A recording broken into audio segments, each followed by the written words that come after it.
Hey geeks, welcome back to the channel, or if it's your first time here, welcome to the channel. My name's Josh, and in this video, I'm going to be reviewing Star Trek Strange New Worlds Season 4, Episode 1, titled Valles Marineris.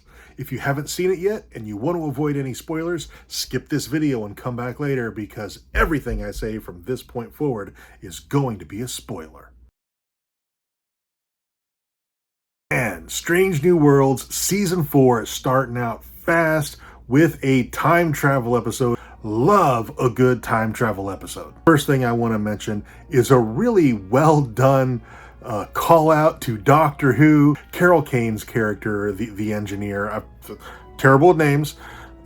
She mentions that she's seen this kind of phenomena before, but she thinks she was in a phone box. Awesome call out, and a clue that this is going to be a very timey-wimey episode. The Enterprise detects a mayday from coming out of this phenomena, right? And they go in to investigate and get pulled back in time to 65 million years ago, to the age of the dinosaurs, and they don't know when or necessarily where they are for like half of the episode, which was really, really cool, because I'm like, okay, so there's dinosaurs on this planet. I know you know that from like the previews, right? So there's dinosaurs on the planet, but I'm thinking, because I didn't pay super close attention to the trailers, I was thinking this, oh, okay, that's another planet that where life just kind of evolved the same way as it did on Earth. Okay, no, it's Earth 65 million years ago. So my first question is okay, so they weren't in our solar system when they encountered this phenomenon. Why did it get pulled to Earth? Maybe I didn't pay close enough attention to it. Was that explained in the episode? If it was, I completely missed it. Regardless, that's the only thing in the episode that really left me scratching my head. There's kind of two adventures that go along side by side. So you have number one, Ortegas and La'an, they go down to the surface to retrieve the iridium, and Kirk and crew are on the Enterprise, and they get tractor beamed by a Martian vessel. Turns out that the Martians are at war with an arachnid species that inhabit the fifth planet of the solar system that shouldn't be there.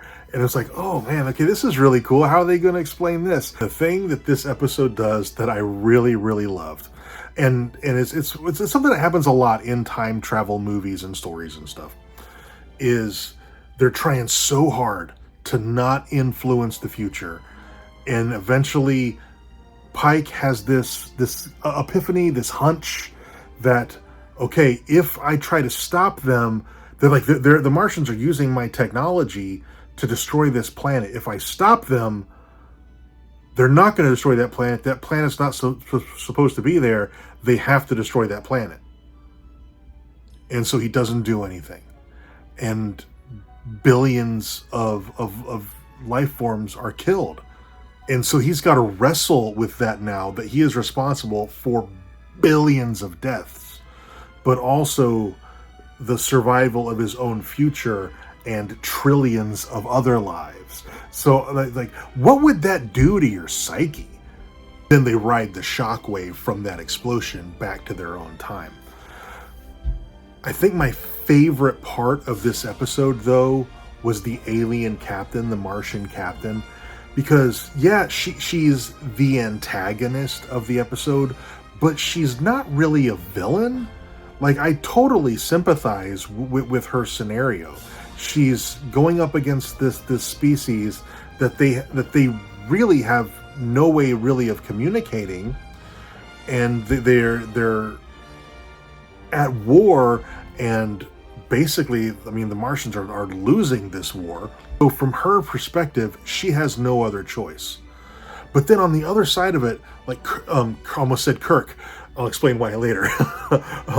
Pike offers her a solution of, you know, we might be able to help you communicate with these arachnid creatures.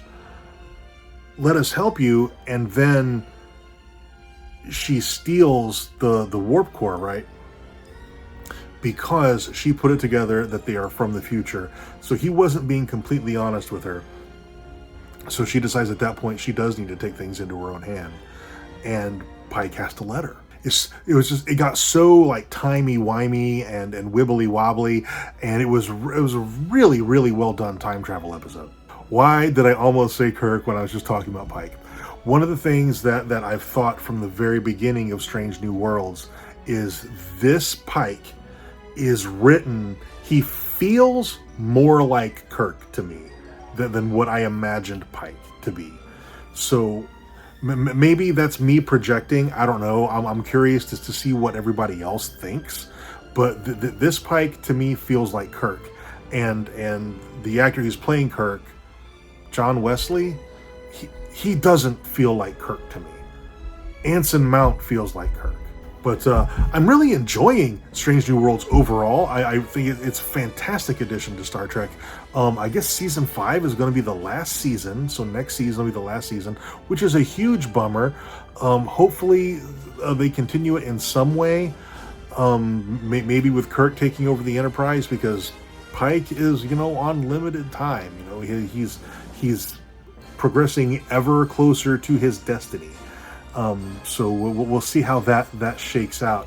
But oh my, such a great beginning to season 4. I cannot wait to see where the rest of the season goes.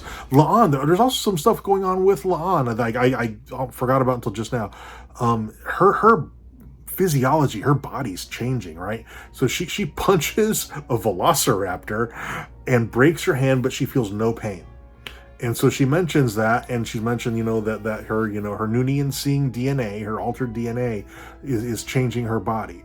That's one thing that I think this episode, they maybe could have like drizzled that in other places. 1 or 2 more spots where she says something or does something to clue us in that something's going on with her, and not just as an addition at the very end of the episode.